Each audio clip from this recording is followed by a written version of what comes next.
Maintenant, nous allons parler des setters. Donc, on ouvre le dossier numéro 9, on ouvre le script. Je vais faire un clic droit, hop, sur mon dossier numéro 9, ouvrez dans le terminal intégré. On se fait un petit peu de place et parlons des setters. Alors, les setters, comme les getters, c'est une méthode spéciale utilisée dans le contexte des classes pour définir la valeur d'une propriété d'un objet. Les setters sont utilisés conjointement avec les getters pour implémenter ce qu'on appelle des assesseurs, ou property assessor en anglais. Et ça permet de contrôler l'accès à certaines propriétés d'un objet. Donc un setters est déclaré en utilisant le mot-clé set suivi du nom de la propriété que l'on souhaite définir. Voyons un exemple. Ici, je me crée une classe que j'appelle exemple. Donc à l'intérieur de cette classe, je vais faire une valeur privée conventionnelle. Donc underscore, valeur est égale à 0. Ensuite, je vais utiliser mon getter. Donc get ma valeur. Donc ici, hop, on va loguer getter appelé. Et on va return 10.underscore valeur. Comme dans la vidéo précédente. Ensuite, je vais utiliser le setter. Donc ici, set ma valeur de nouvelle valeur. On lui donne le nom que l'on veut. Et ici, on va loguer setter appelé. Et ensuite, je vais faire un if si notre nouvelle valeur est supérieure ou égale à 0. Alors, dans ce cas-là, tu vas faire un 10.underscore valeur qui sera égal à nouvelle valeur. Sinon, donc else, on va faire un console.error. La valeur doit être supérieure ou égale à 0. OK ? Voyons un exemple. Ici, je vais me créer un objet. Donc, let obj est égal à new exemple. Donc, je me crée une instance de classe à partir de ma classe exemple.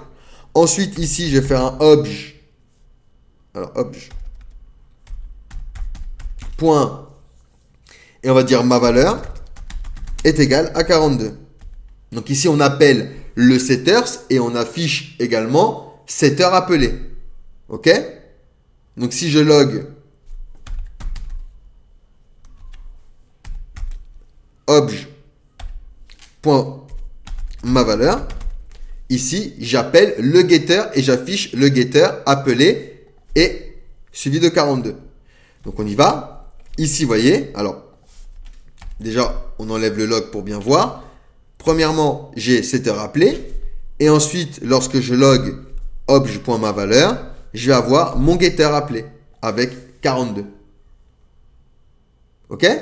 Si j'essaye d'utiliser le setter avec une valeur négative, donc admettons, donc objet, et ici je vais dire point ma valeur est égale à -5. Donc ici ça va afficher setter appelé suivi de la valeur doit être supérieure ou égale à 0.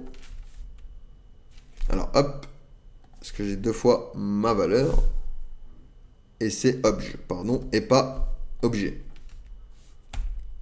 Et ici, vous voyez, setter appelé, la valeur doit être supérieure ou égale à 0.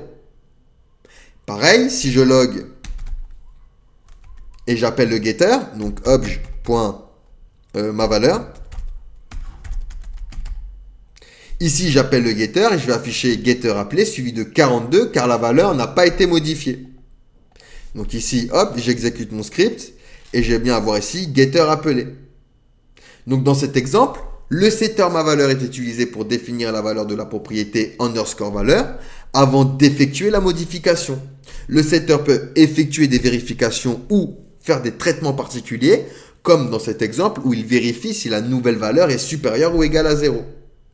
L'utilisation de setters et des getters offre un moyen de contrôle d'accès à certaines propriétés d'un objet et ça permet l'encapsulation logique liée à des propriétés. Et ça contribue à une meilleure gestion de données et à une meilleure modularité dans le code. Donc voilà pour les setters. Allez, posez-moi des questions si vous en avez, sinon on va pouvoir du coup passer à la suite.